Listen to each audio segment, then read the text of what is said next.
বাংলাদেশ আর ভারতের মধ্যে একটা ফুটবল খেলা হয়েছে, কথা ঠিক না? এই ফুটবল খেলে কোন রকম টাইনে টুনে বাংলাদেশ একটা গোল দিয়া জিতা গেছে। সাথে সাথে 1 মিনিটও দেরি করে নাই, ক্রীড়া উপদেষ্টা ঘোষণা করে দিয়েছে যারা ইন্ডিয়ার সাথে জিতেছে এই দলের জন্য 2 কোটি টাকা উপঢৌকন বরাদ্দ করলাম, তাদেরকে হাদিয়া বলেন আর গিফট বলেন পুরস্কার বলেন, খুশি হয়ে এটা দিয়ে দিলাম। কথা বলেন ঠিক কি ঠিক না? ঘোষণা আসছে কি আসে নাই? ঘোষণা দিয়েছে। আমি স্পষ্ট করে বলি, আজ পর্যন্ত বাংলার ক্রীড়াঙ্গনের মধ্যে ফুটবল বলেন ক্রিকেট বলেন, তারা যে দেশেই বিশ্বকাপ বলেন এশিয়া কাপ বলেন, যেই দেশেই যেই খেলাধুলাগুলো করে, আজ পর্যন্ত একটা কাপ তো দূরের কথা, একটা চায়ের কাপও আমাদেরকে উপহার দিতে পারে নাই।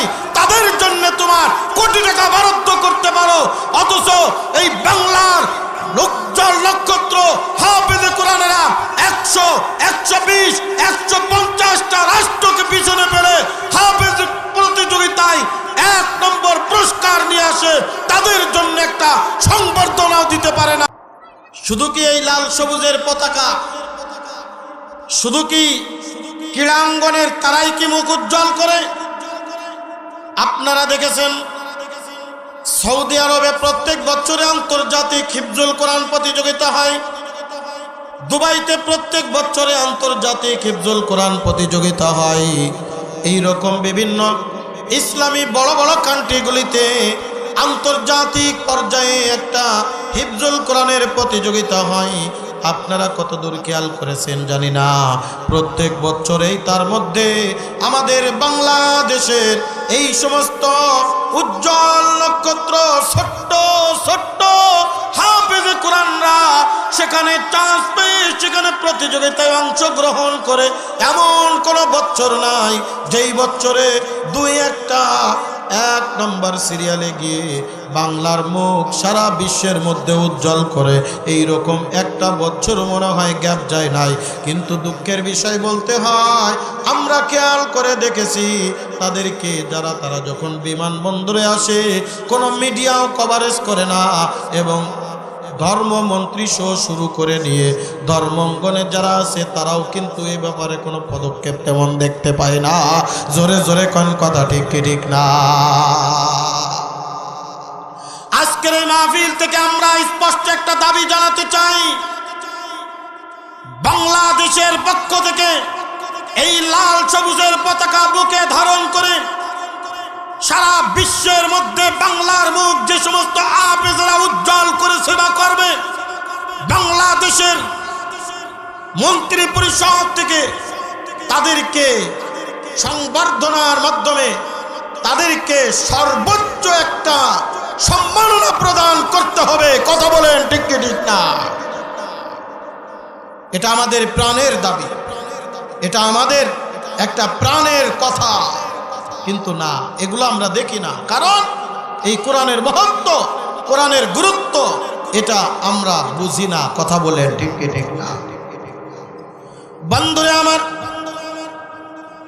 এই কোরআন আল্লাহ পাক রব্বুল আলামিন আকে নামদার মদিনা সরওয়ারে কায়নাত দো জাহানের বাদশা জনাবে মুহাম্মদুর রাসূলুল্লাহ সাল্লাল্লাহু আলাইহি ওয়াসাল্লামের উপরে আমাদের হেদায়েত স্বরূপ নাজিল করেছেন।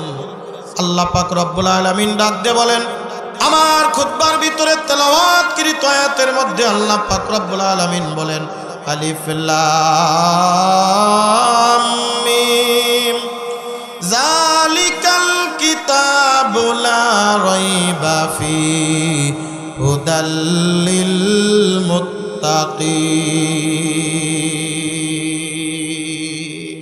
জোরে কান আল্লাহু আকবার। আল্লাহ পাক রব্বুল আলামিন বলেন, আমি এই কোরআনুল কারীম নাজিল করেছি আমার রাসূলের উপরে। আমি আপনাদের কাছে বলি, আজকের কোরআন নাজিল হয়েছে না আরো অনেক আগে? কত আগে? 1500 বছর আগে আল্লাহর নবীর উপরে এই কোরআনুল কারীম নাজিল হয়েছে। আল্লাহ পাক রব্বুল আলামিন এই কোরআনুল কারীমের মধ্যে অসংখ্য অগণিত চ্যালেঞ্জ ঘোষণা করেছেন। এই কোরআন একমাত্র আল্লাহর পক্ষ থেকে মুজিজা স্বরূপ আমার আপনার নবী মুহাম্মদুর রাসূলুল্লাহ সাল্লাল্লাহু আলাইহি ওয়াসাল্লামের উপরে আল্লাহ পাক রব্বুল আলামিন নাজিল করেছেন। আল্লাহ পাক রব্বুল আলামিন বলেন হুদাল লিল মুত্তাকিন, এই কোরআন মুত্তাকিনদের জন্য হিদায়াত স্বরূপ, যারা তাকওয়া অর্জন করেছে, যারা ঈমান এনেছে, যারা মুমিন বান্দা, যারা মুত্তাকি বান্দা। আল্লাহ পাক রব্বুল আলামিন বলেন এই কোরআন তাদেরকে সঠিক পথ দেখাবে, এই কোরআন তাদেরকে সঠিক পথ দেখায়া সোজা আল্লাহর জান্নাতে নিয়ে যাবে। যারা এই কোরআনের গুরুত্ব বোঝেন, যারা এই কোরআনের মহত্ব বোঝেন, যারা কোরআনের গুরুত্ব বুঝে গেছে, কোনোদিন তারা কোরআন ছেড়ে চলে যেতে পারে না। কোরআনের কথা যেখানে হয় সেখানেই পঙ্গপালের নাই ছুটে চলে যায়। কারণ এই কোরআনকে আল্লাহ পাক রব্বুল আলামিন আমার আপনার নবীর উপরে স্পেশাল একটা মুজিজা দান করেছেন। পৃথিবীর জমিনের মধ্যে যত নবী রাসূল আল্লাহ তাআলা প্রেরণ করেছেন, প্রত্যেকটা নবী রাসূলকে একটা স্পেশাল মুজিজা দান করেছিলেন। যেমন হযরত মুসা কালিমুল্লাহ আলাইহিস সালামের হাতে একটা লাঠি ছিল, এই লাঠিটা একটা স্পেশাল মুজিজা। এই ঘটনা আপনারা সকলেই জানেন, আমি ঘটনা বলবো না। হযরত শুআয়ব আলাইহিস সালাতু ওয়াস সালাম আল্লাহর নবী মুসা আলাইহিস সালামের শ্বশুর শুআয়ব আলাইহিস সালাতু ওয়াস সালামের কাছে যাওয়ার পরে আল্লাহর নবী মুসা আলাইহিস সালামকে 10 বছর ছাগল চরানোর একটা দায়িত্ব দিলেন। দায়িত্ব দেওয়ার পরে বললেন তুমি ছাগল চড়াবা। ছাগল তো একটা বেয়াড়া জাতি, ছাগল তো একটা এমন জাতি কথা শুনতে চায় না, ডাইনে বলে বামে যায়, বামে বললে ডাইনে যায়। কিভাবে তুমি শায়েস্তা করবা? এই নাও লাঠি, এই লাঠি দিয়া দরকার হলে ছাগলের জন্য পাতা পেড়ে দিবা, দরকার হলে ছাগলরে একটু সাজায় গুছায় রেখে দিবা। আল্লাহর নবী মুসা আলাইহিস সালামের উপরে যখন আল্লাহ পাক রব্বুল আলামিন নবুয়ত দান করলেন তুর পাহাড়ে, ডাক দিয়ে বলেন মুসা যাও ফিরাউনের কাছে, কালেমার দাওয়াত নাও, ইত্তেহাদের দাওয়াত নাও, ইত্তেহাদের দাওয়াত দিয়ে তাকে আমার কথা স্মরণ করিয়ে দাও। আল্লাহর নবী মুসা ডাক দিয়ে বলে ওগো রব্বুল আলামিন, আমি তো ফিরাউনের কাছে যাব কালেমার দাওয়াত নিয়ে, সে তো আমার কথা মানতে চাইবে না। আমাকে একটা মুজিজা দেন, স্পেশাল একটা পাওয়ার দেন, যেটা দেখায় আমি বলবো এইরকম কাজ দুনিয়ার জমিনের মধ্যে কেউ করে দেখাইতে পারবে না। আল্লাহ পাক রব্বুল আলামিন বলেন ওয়া মা তিলকা বিয়ামিনিকা ইয়া মূসা, ও মূসা তোমার হাতে ওইটা কি? আল্লাহর নবী মূসা ডাক দিয়ে বলেন ক্বালা হিয়া আসাই আতাওয়াক্কাউ আলাইহা ওয়া আহুশু বিহা আলা গনামি ওয়ালিয়া ফিহা মাআরিব উখরা। বলে আল্লাহ এটা তো একটা লাঠি, এই লাঠি দিয়ে আমি ছাগলের জন্য পাতা পাড়ি টেক দিয়া দাঁড়াই।